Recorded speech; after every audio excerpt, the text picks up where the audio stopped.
Hello, ഇത് നമുക്ക് ഈ മെറ്റീരിയൽ ഒന്ന് സ്റ്റിച്ച് ചെയ്താലോ? ഒരെണ്ണം വരുന്നത് ക്രോപ്പ് ടോപ്പും സ്കേർട്ടുമാണ്. അതിനുവേണ്ടി ഞാൻ ടോപ്പിന് വേണ്ടി പാറ്റേൺ കട്ട് ചെയ്ത് ബാക്കിൽ ഓപ്പൺ വരുന്നതുകൊണ്ടാണ് പാറ്റേൺ കട്ട് ചെയ്തത്. അങ്ങനെ ആ പാറ്റേൺ വെച്ച് തന്നെ ഫ്രണ്ട് പോർഷനും ഞാൻ കട്ട് ചെയ്തു. കറക്റ്റ് മെഷർമെൻറ്റിൽ ഞാൻ ബാക്ക് ഫ്രണ്ടും ലൈനിങ് കട്ട് ചെയ്തു. ഇതൊരു 1.5 വയസ്സുള്ള ഒരു മോൾക്ക് വേണ്ടിയിട്ടാട്ടോ.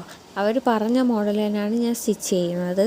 മെറ്റീരിയലിൻ്റെ ഫ്രണ്ടിൽ ഒരു ഡിസൈൻ വരുന്നുണ്ട്. ആ ഡിസൈൻ സെൻറ്റർ പോർഷൻ വരുന്ന രീതിയിലാണ് നമുക്ക് കിട്ടേണ്ടത്.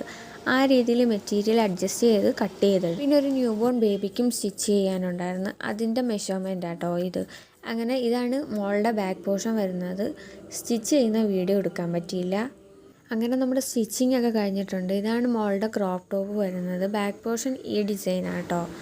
പിന്നെ ഇതാണ് ന്യൂ ബോൺ ബേബിയുടെ നൂലുകെട്ടിൻ്റെ ഡ്രസ്സാട്ടോ ഇത്. ഫോട്ടോസ് ഞാൻ ഇതിനകത്ത് ആഡ് ചെയ്തിട്ടുണ്ട്. അപ്പം നമുക്ക് അടുത്ത വീഡിയോയിൽ കാണാം. Bye bye.